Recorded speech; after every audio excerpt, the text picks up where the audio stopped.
행복한 교회 승리하는 성도 여러분, 예수 그리스도 안에서 강건한 오늘이 되시기를 바랍니다. 하루의 성경 한 장, 5분 메시지, 그리고 30분 기도하는 153 시간 시즌 3 57번째 순서이고, 하나님께서 우리에게 선물로 주신 이날 12월 19일 월요일입니다. 오늘도 말씀으로 하루를 열어가는 153 시간입니다. 여러분들 함께 하여 주심을 감사드립니다. 자, 이제 연말이 되어 가는데요. 여러분 마음이 점점 분주해지기 시작하셨죠? 그리고 또 이런 모임, 저런 모임 뜻하지 않게 불려 다닐 때도 있을 것이라 생각합니다.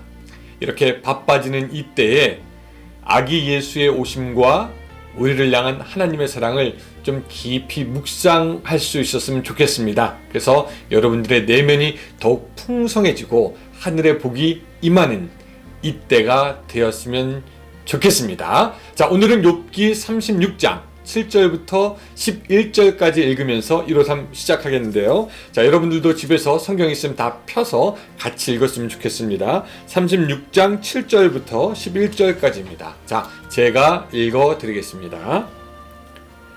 그의 눈을 의인에게서 떼지 아니하시고 그를 왕들과 함께 왕좌에 앉히사 영원토록 존귀하게 하시며, 혹시 그들이 족쇄에 매이거나 환난의 줄에 얽혔으면 그들의 소행과 악행과 자신들의 교만한 행위를 알게 하시고 그들의 귀를 열어 교훈을 듣게 하시며 명하여 죄악에서 돌이키게 하시나니, 만일 그들이 순종하여 섬기면 형통한 날을 보내며 즐거운 해를 지낼 것이요.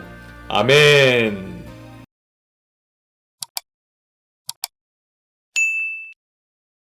엘리후가 욥의 세 친구보다 낫다라고 생각되는 점은 무엇이냐면요, 이 욥의 세 친구들은 자기들만의 옛날 교리, 옛날 생각, 옛날 철학에 묶여 있었기 때문에 도무지 욥의 문제를 해결할 수 없다는 것이었습니다.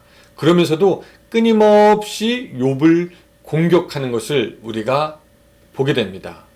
이 그들의 모습을 보고 있노라면은 이 신약 성경에 바리새인들이 생각이 납니다. 바리새인들 역시 하나님이 예수 그리스도를 통해서 주시는 그 은혜와 사랑을 알지 못했죠. 그리고 계속해서 예수님을 정죄하는데 그들의 옛날 모세의 율법으로 은혜를 계속해서 막으려고 합니다. 계속 율법을 들이대죠. 욥의 세 친구들에게 구태의연한 사상과 철학이 있었다면 이 바리새인들에게는 얽매인 율법이 있었던 것이죠. 욥, 당신이 고통을 받고 있는 이유는 당신이 악하기 때문이야. 이런 생각. 전혀 틀린 말은 아닐 수도 있겠지만 욥에게는 해당이 되지 않았던 말이라는 것을 우리가 기억합니다. 그런데 이제 엘리후는요, 그거보다 깊은 차원에서 이야기를 합니다. 엘리후가 말하는 차원은 사실 오늘 우리에게도 틀린 말이 아니고 적용될 수 있는 말이기도 합니다. 엘리후는 오늘 본문에서 의인이 고통을 당할 수 있다고 이야기를 합니다. 7절에서요, 그는 의인에 대한 이야기를 시작합니다. 자, 7절 제가 다시 한번 읽어보도록 하겠습니다. 그의 눈을 의인에게서 떼지 아니하시고 그들 왕들과 함께 왕좌에 앉히사 영원토록 존귀하게 하시며 라고 말을 시작하면서 이제 의인에 대한 언급을 하게 됩니다. 그러면서 이런 의인들에게도 고통의 순간이 있을 수 있다라고 엘리후는 이야기하죠. 자, 8절입니다. 혹시 그들에게 족쇄에 매이거나 환난의 줄에 얽혔으면, 이러면서 욥에게 생각해 보라는 겁니다. 의인에게 이런 고난이 닥쳤다면, 그렇게 얘기하는 거죠. 그리고 의인의 고난에는 이러한 이유가 있는데, 그것이 9절입니다. 그들의 소행과 악행과 자신들의 교만한 행위를 알게 하시고, 또 10절, 그들의 귀를 열어 교훈을 듣게 하시며 명하여 죄악에서 돌이키게 하시나니. 즉 의인에게 고난이 있는 이유는 그들로 하여금 죄에서 빠져나오게 하려는 하나님의 훈련의 차원이 있기 때문이다 라고 이야기를 하는 것입니다. 또 11절 보면은요, 만일 그들이 순종하여 섬기면 형통한 날을 보내며 즐거운 해를 지낼 것이요 라고 이야기하고 있습니다. 하나님은 은혜로운 하나님이니 잘못을 고백하고 돌아오면은 하나님께서 회복시키실 것이다 라는 말이 됩니다.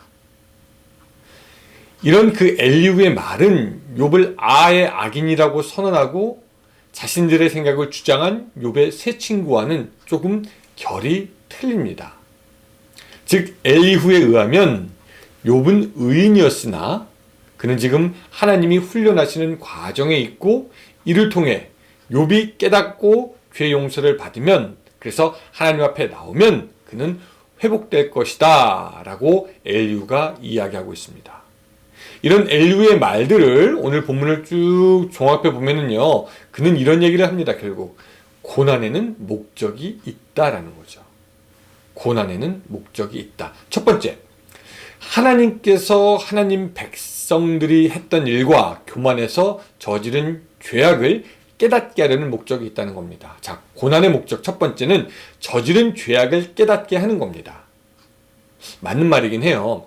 그래서 우리 믿는 사람들은요, 고난이 닥쳤을 때 누군가를 비난하기 전에, 또 어떤 상황에 대해서 탓하기 전에 자기 자신을 먼저 살펴봅니다. 왜? 나도 모르는 잘못을 했을 수도 있기 때문이죠. 그래서 고난은요, 하나님께서 우리에게 말을 걸어오시는 방법 중에 하나다라고 사실 우리는 알고 있습니다. 고난의 목적, 첫 번째, 우리의 죄악을 깨닫게 하기 위한 것이고요. 두 번째 고난의 목적, 엘리후에 의하면은요, 이겁니다. 하나님의 백성이 귀를 열어서 하나님의 경고를 듣고 악을 버리고 하나님께 되돌아오게 하는 것입니다. 그리고 되돌아올 때 회복이 됩니다. 자, 무슨 말이냐? 고난은 우리에게 고통을 주는 것이긴 하지만 그것은 때로 하나님이 하나님의 자녀들을 위한 훈육의 방법으로 삼는 것입니다.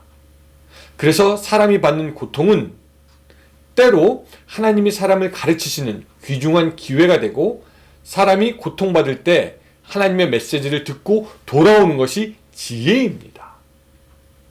고난이 있을 수 있지만 그 고난의 때 우리가 하나님께로 다시 돌아와 자기 마음을 하나님에게로 정한다면 이것은 은혜의 시작이 됩니다.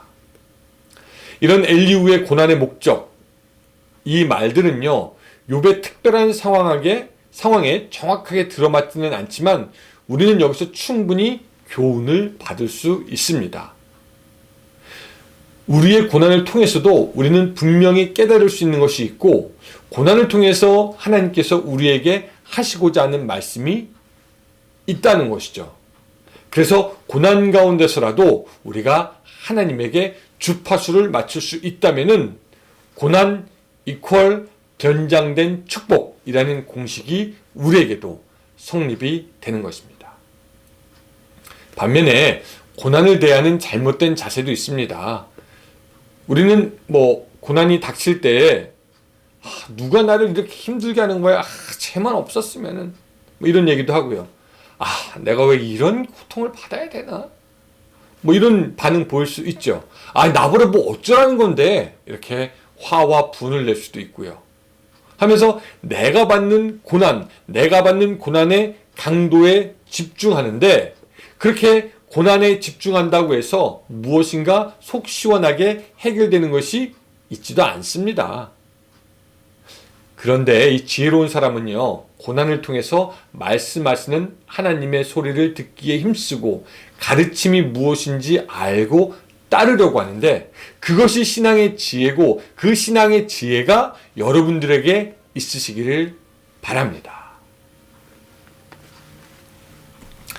자, 오늘 본문의 교훈은 여기까지 끝났는데 우리에게 한 가지 문제가 더 남아있기는 해요. 뭐냐면, 의인이 잘못해서 고난받을 수 있다. 그거 우리 이제 인정하는데, 사실 이 욥의 고난은 그가 교만하여서 생긴 것이 아니라는 것이죠. 그러니 엘리후의 말이 부분적으로 맞고 교훈적이긴 하지만 욥의 일에 대해서만큼은 해석이 100% 되지 않는다. 우리는 이것을 어떻게 풀어갈 수가 있는가? 여러분, 이제부터 욥기는요, 더 깊이 들어가서 도무지 인간의 지혜로 풀 수 없는 인생의 수수께끼를 풀어갑니다. 다음 장에서 조금 더 알아보기로 하겠습니다. 기도합니다. 사랑과 은혜가 충만하신 하나님 아버지, 고난에도 목적이 있는 것 우리가 다시 한번 배웁니다. 우리가 고난 가운데서 우리에게 말 걸어오시는 하나님의 그 음성 듣게 하시고, 고난을 통하여서 오히려 하나님께 되돌아올 수 있는 지혜와 용기를 허락하여 주시옵소서. 그 고난이 우리에게 이득이 될 수 있도록 도와주시고, 고난을 통해 더욱더 성장할 수 있도록 도와주시옵소서. 예수님의 이름으로 기도드리옵나이다. 아멘. 네, 여러분 오늘 좋은 하루 되시기 바랍니다. 안녕히 계세요.